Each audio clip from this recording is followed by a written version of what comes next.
रहमानिर्रहीम। अस्सलाम वालेकुम। Nazia food secrets में आपको वेलकम कहती हूँ। कैसे हैं आप सब?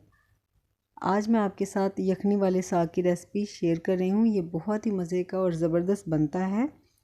तो रेसिपी को स्टार्ट करने से पहले एक छोटी सी रिक्वेस्ट है, जो चैनल पे नए हैं चैनल को सब्सक्राइब कर दें। तो चलते हैं रेसिपी की तरफ। तो यहाँ पे एक प्रेशर कुकर लिया है और यहाँ इसमें ऐड कर देंगे गोश्त। ये बीफ का गोश्त मैंने लिया है। गोश्त हड्डी के साथ ही लेंगे। तो साथ ही इसमें ऐड कर देंगे पानी, 2 लीटर पानी ऐड कर देंगे और नमक इसमें ऐड कर देंगे हस्बे ज़रूरत, हस्बे ज़ायका। और इसको प्रेशर लगा देंगे 1 घंटे के लिए। तो यहाँ पे 1 घंटा हो गया है और हम चेक कर लेते हैं हमारा जो गोश्त है वो अच्छे से गल गया है या नहीं। तो यहाँ पे बोटी निकालेंगे।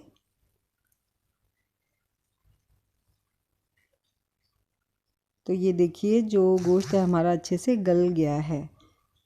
देखिए कितनी आसानी से बोटी जो है ये टूट गई है। तो अभी जो बोटियां हैं इनको अलग कर लेंगे और यखनी को अलग किसी बर्तन में निकाल के रख लेंगे। और यहाँ पे एक पतीले में मैंने पानी लिया है और साग मैंने यहाँ पे लिया है 2 किलो। साग को मैंने कट कर लिया था और अच्छे से वॉश कर लिया था। और पतीले में साग को ऐड कर देंगे और इसको हम पकने के लिए रख देंगे, कवर करेंगे। और इसको हम इतनी देर तक पकाएंगे कि इसमें जब तक 2 बॉयल नहीं आ जाते। तो इसमें जो है बॉयल आ गया था। तो अब ये जो ऊपर से पानी है ये निकाल लेंगे। अगर पानी नहीं निकालेंगे तो साग जो है ये कड़वा बनेगा। तो इसलिए पानी निकालना ज़रूरी है। पानी निकाल लेंगे।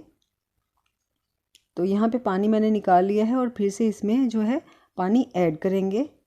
गर्म पानी ऐड करेंगे, इसमें ठंडा पानी ऐड नहीं करना।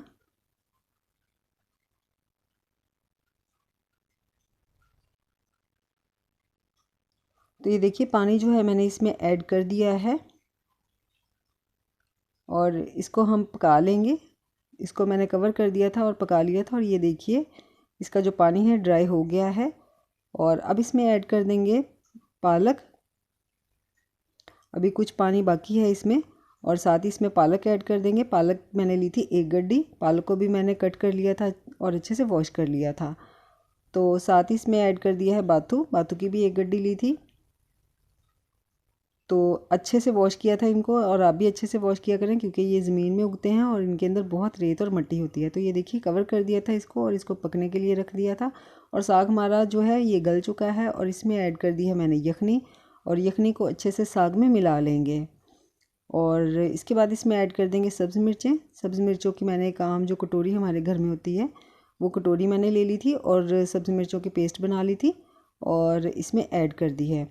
और ये जो बोटियां हैं इनके भी रेशे कर लिए थे और बोटियां भी इसमें ऐड करके अच्छे से मिला लेंगे। और नमक ऐड किया है मैंने यहाँ पे 1 टेबल स्पून और अच्छे से नमक को भी इसमें मिला लेंगे। और 1 टीस्पून लहसुन की पेस्ट और 1 टीस्पून ही हम इसमें अदरक की पेस्ट जो है वो ऐड कर रहे हैं और मिला लेंगे अच्छे से।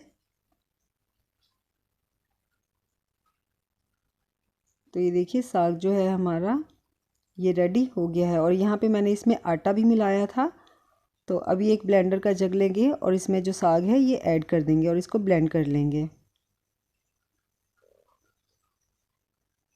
तो ये देखिए साग जो है हमारा ये ब्लेंड हो गया है। अब इसको निकाल लेंगे और इसी तरह से मैंने सारा साग जो है ये देखिए कितना ज़बरदस्त सा साग जो है हमारा ये ब्लेंड हो गया है। तो इसी तरह से मैंने सारा साग जो है ये ब्लेंड कर लिया था और पतीली में निकाल लिया था। तो ये देखिए यहाँ पे जो साग है इसको मैंने डिश आउट कर लिया है। तो बहुत मज़े का बना था ये साग। आप इस रेसिपी को ज़रूर ट्राई कीजिएगा। मुझे दुआ में याद रखिएगा। अल्लाह हाफिज़।